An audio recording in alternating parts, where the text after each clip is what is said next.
জি-20 সম্মেলন শৈলশহরে। শনিবার জি-20 সম্মেলনে যোগ দিতে বিভিন্ন দেশের প্রতিনিধিরা এসে পৌঁছেছেন শৈলশহর দার্জিলিংয়ে। পাহাড় সহ সমতলের সাধারণ মানুষ প্রতিনিধি দলকে বিভিন্ন দেশের জাতীয় পতাকা নেড়ে উষ্ণ অভ্যর্থনা জানিয়েছেন। তারপর তাঁরা চাঁদের আলোয় চা পাতা তোলা দেখেন। সোমবার প্রতিনিধি দল ঘুম থেকে দার্জিলিং পর্যন্ত টয় ট্রেন সফরের আনন্দ উপভোগ করলেন। এরপরে সোজা চলে যান দার্জিলিংয়ের রাজভবনে।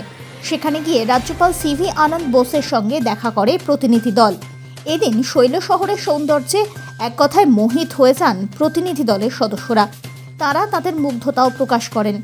পাশাপাশি এদিন সিকিমের এক লেখিকা ডক্টর দীপমালা রেকার লেখা দুর্ঘটনা সংক্রান্ত পুস্তিকা অ্যাক্সিডেন্টাল রাইটসের উদ্বোধন করলেন রাজ্যপাল সিভি আনন্দ বোস।